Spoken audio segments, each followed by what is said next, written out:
اصل مسئلہ ہوا ہے سیدنا عثمان رضی اللہ تعالیٰ عنہ کے دور خلافت میں، جب ان کے چند ایک جو نوخیز، جن کو ہمارے وہ منصور بھائی کہتے ہیں لونڈے لپاڑے، چھوٹی عمر کے جو بچے تھے، تالیف قلب کے لیے ان کو گورنری کے عہدے سیدنا عثمان نے دیے بنو امیہ کے لوگوں کو۔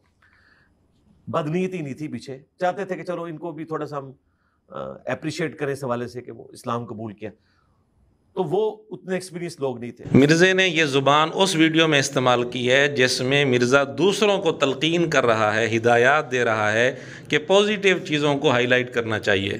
تو یہ پازیٹیو چیزیں کافی موجود ہیں سنی اور شیعہ کے ہاں، ان کو ہائی لائٹ کیا جائے اور اس فرقہ واری سے باہر نکلے۔ دوسروں کو تو یہ کہہ رہے ہیں کہ پازیٹیو چیزوں کو ہائی لائٹ کیا جائے، فرقہ واریہ سے باہر نکلا جائے۔ اپنی حالت اس کی کیا ہے؟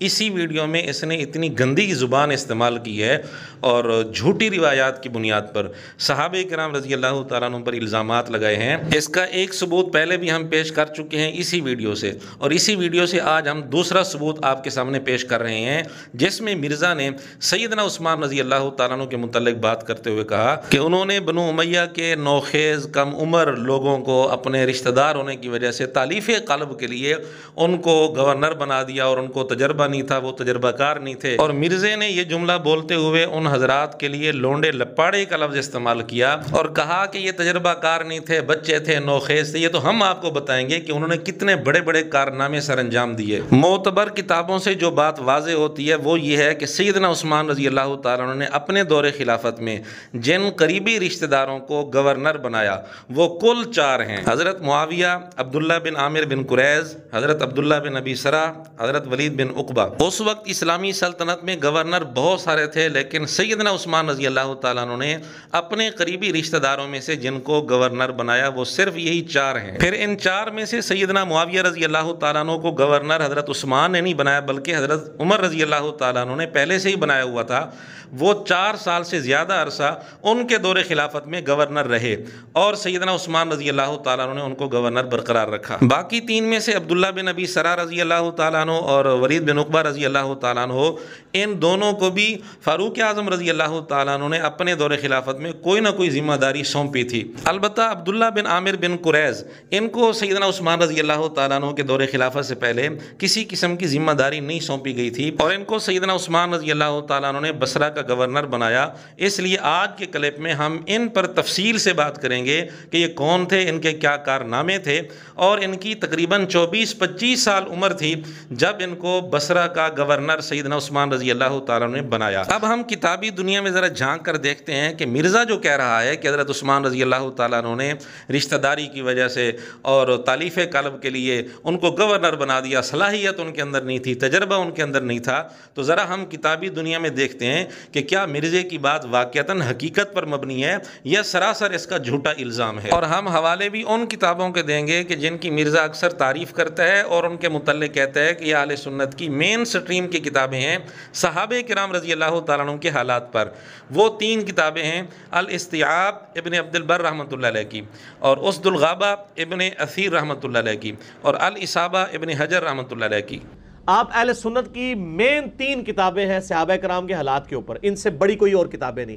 نمبر 1 الاستیعاب، امام ابن عبد البر، المتوفہ 463 ہجری۔ نمبر 2 ہے اسد الغابہ، امام ابن اسیر رحمہ اللہ تعالی، المتوفہ 630 ہجری۔ 8000 صحابہ کے حالات زندگی اس میں جمع کیے انہوں نے، اور اسی کی شرح لکھی ہے ابن حجر اسقلانی، المتوفہ 852 ہجری۔ اس شرح کا نام ہے الاصابہ، اسد الغابہ کی شرح ہے، اور یہ ساری اردو میں آ چکی ہوئی ہیں۔ اردو میں آ تو چکی ہیں، لیکن کاش مرزا عبداللہ بن عامر بن قریظ رضی اللہ تعالیٰ عنہ کے حالات انہی 3 کتابوں میں ہی دیکھ لیتا تو اس کو پتہ چل جاتا۔ تینوں کتابوں میں جو ان کے حالات لکھے ہیں ان کا حاصل یہ ہے کہ یہ سیدنا عثمان رضی اللہ تعالیٰ عنہ کے ماموزاد ہیں۔ جب یہ پیدا ہوئے حضور علیہ الصلوۃ والسلام کی خدمت میں لایا گیا، آپ علیہ الصلوۃ والسلام نے گھٹی لگائی، اپنا لعاب مبارک ان کے منہ میں ڈالا اور دم بھی کیا، اور یہ پھر آپ علیہ الصلوۃ والسلام کا لعاب مبارک نگلنے لگے۔ حضور علیہ الصلوۃ والسلام نے فرمایا کہ اس کو سیراب کیا جائے گا، اور پھر ہوتا بھی ایسے تھا، کسی علاقے میں جاتے تھے تو پانی ان کے سامنے ظاہر ہو جاتا تھا، یعنی پانی ان کو آسانی سے مہیا ہو جاتا تھا۔ اسی موقع پر ان کے متعلق حضور علیہ الصلوۃ والسلام نے یہ بھی فرمایا تھا، ھذا شبہنا، یہ ہمارے مشابہ ہے۔ اور مرزا ان کے متعلق کیا لفظ بول رہا تھا؟ لونڈے لپاڑے، نعوذ باللہ۔ جہاں تک ان کے ذاتی مزاج کا تعلق ہے، تینوں کتابوں میں لکھا ہے کہ سخی تھے، بہادر تھے اور بابرکت تھے۔ جب سیدنا عثمان رضی اللہ تعالیٰ عنہ نے ان کو بصرہ کا گورنر بنایا، ان کی عمر 24 یا 25 سال تھی۔ جو ہی یہ بصرہ کے گورنر بنے، اسلامی سلطنت کے لیے فتوحات کا ایک بہت بڑا دروازہ کھل گیا۔ خراسان کا مکمل علاقہ انہوں نے فتح کیا، اس لیے ان کو فاتح خراسان کہا جاتا ہے۔ الاستیاب میں لکھا ہے کہ اس بارے میں کوئی اختلاف نہیں ہے کہ فارس کے اطراف والے سارے علاقے انہوں نے فتح کیے، خراسان مکمل انہوں نے فتح کیا، اصبہان، حلوان، کرمان، یہ سارے علاقے انہوں نے فتح کیے۔ اسد الغابہ کے اندر بھی اسی طرح کا مضمون ہے، اور ساتھ یہ بھی لکھا ہے کہ انہی کی عمارت میں یزدجرد جو کسریٰ تھا، یعنی فارس کا آخری بادشاہ، وہ بھی انہی کی ولایت میں، انہی کی عمارت میں قتل کیا گیا۔ اس کے علاوہ بھی بہت سارے علاقوں کا نام تاریخ میں ملتا ہے جن علاقوں کو انہوں نے فتح کیا، جیسے سجستان جو امام ابو داؤد رحمۃ اللہ علیہ کا علاقہ ہے، اور اسی طرح کابل ہے، افغانستان کے دوسرے علاقے ہیں جو انہوں نے فتح کیے تھے۔ اگر مرزے کے شاگرد یہ کتابیں نہ پڑھ سکیں تو کم از کم ویکیپیڈیا پر دیکھ لیں، عبداللہ بن عامر بن قریظ نام لکھیں اور ان کی فتوحات دیکھ لیں، کتنے علاقوں کو انہوں نے فتح کیا۔ فتوحات کا ایک بہت بڑا دروازہ کھل گیا تھا اور اسلامی سلطنت کو انہوں نے بہت زیادہ پھیلا دیا تھا۔ یہ ہیں وہ عظیم نوجوان جن کو حضور علیہ الصلوۃ والسلام کی گھٹی لگی، آپ نے دعائیں کی ان کے لیے، اور اتنی ساری فتوحات انہوں نے کی۔ ان کے متعلق مرزا بکواس کر رہا تھا کہ جی یہ ناتجربہ کار تھے، ان کو تجربہ نہیں تھا، اور یہ نوخیز تھے، بچے تھے، حتیٰ کہ اس بدبخت آدمی نے لونڈے لپاڑے کا لفظ ان کے لیے استعمال کیا۔ اور مرزے کو ہم یہ بھی بتاتے چلیں کہ حضور اکرم صلی اللہ علیہ وآلہ وسلم نے فتح مکہ کے بعد مکہ کا جو گورنر بنایا وہ تھے عتاب بن اسید رضی اللہ تعالیٰ عنہ۔ 20-21 سال ان کی عمر تھی، اور اسی وقت اسلام لائے تھے فتح مکہ کے موقع پر، اور ہیں بھی بنو امیہ میں سے۔ حضور اکرم صلی اللہ علیہ وآلہ وسلم نے ان کو مکہ کا گورنر بنایا۔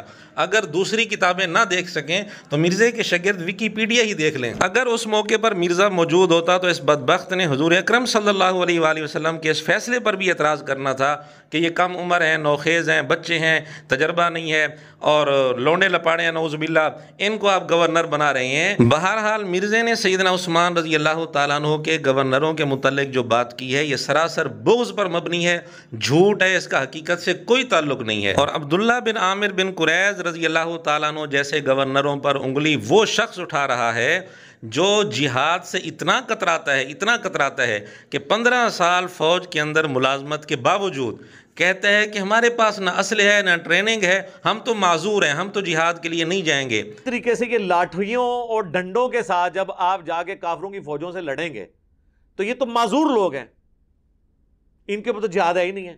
میں اور آپ سارے معذور ہیں کیونکہ ہمارے پاس نہ ٹریننگ ہے نہ اسلحہ۔ معذور کا مطلب جو اللہ کے حضور معذرت پیش کر سکتا ہے۔ اپنے آپ کو بڑی خوشی سے معذوروں کی صف میں شامل کرنے والا بندہ ان حضرات پر انگلیاں اٹھا رہا ہے جنہوں نے اتنی ساری فتوحات کی، بڑے بڑے علاقے جنہوں نے فتح کیے، اور ان حضرات پر انگلی وہ شخص اٹھا رہا ہے جو 5 سال سے نماز گھر میں پڑھ رہا ہے، مسجد میں نماز پڑھنے کے لیے نہیں جاتا، اور بہانہ یہ بناتا ہے کہ میری جان کو خطرہ ہے۔ اور باقی عام حالت میں چونکہ ایجنسیز کی طرف سے مجھے پچھلے 2 سالوں سے تھریٹس کے حوالے سے بتایا گیا تھا، اس لیے نماز وغیرہ تو میں پبلک پلیس کے اوپر نہیں پڑھتا ہوں، مجبوری کی وجہ سے۔